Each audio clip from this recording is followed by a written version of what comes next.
Bonjour Benjamin, bonjour à tous. Alors le fisc français d'une efficacité redoutable face aux fraudes, Eric, elles sont multiples et les sommes récupérées sont plutôt impressionnantes. Ah oui, c'est presque on peut dire un record, 15 milliards d'euros récupérés l'an passé par le fisc français pour des fraudes en tout genre.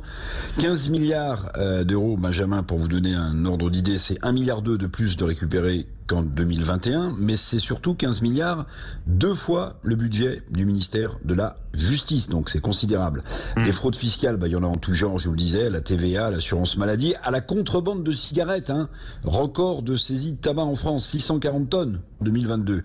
Alors il y a une dimension évidemment économique à récupérer 15 milliards d'euros en ces temps de lourds déficits budgétaires, mais il y a aussi, et je voulais commencer par là, une dimension politique. Gabriel Attal, ministre des Comptes Publics, qui communique sur le sujet depuis hier, il fait de la politique, c'est le bon élève de la Macronie, il se montre, intraitable sur le dossier de la fraude fiscale. Alors il promet même, pour lutter contre la fraude aux aides sociales, d'interdire, écoutez bien, à partir du 1er juillet prochain, il veut interdire le versement d'allocations sur un compte bancaire étranger. Oui, Attal fait de la politique. Il promet même de présenter un plan sur le sujet. Il évoque aussi les vérifications de personnes lors du versement des retraites à l'étranger. Je vous l'ai dit, Attal fait de la politique. En fait, on se demande même s'il ne s'imagine pas sur la ligne de départ en 2027 pour l'élection présidentielle. L'appétit en politique comme ailleurs, mon cher Benjamin, vient évidemment en mangeant. Effectivement, c'est le cas de le dire. Les fraudes sont multiples, vous l'avez dit, Eric, et les entreprises y tiennent un rôle important.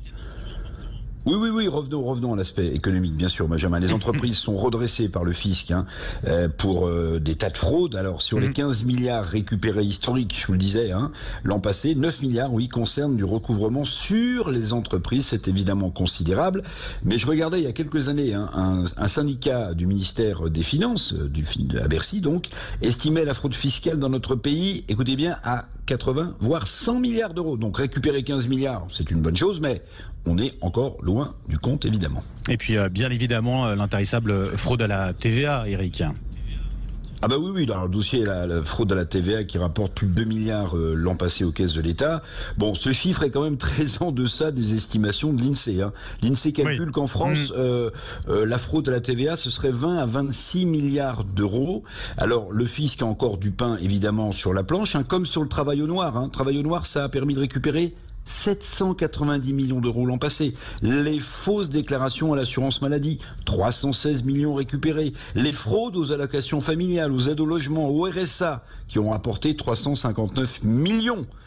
Bon, le dossier de la fraude fiscale, Benjamin, il est important, mais vous n'oubliez pas, il s'ajoute à celui de l'évasion fiscale, estimée dans un rapport du Sénat, ça c'est autre chose, entre 30 et 36 milliards d'euros chaque année.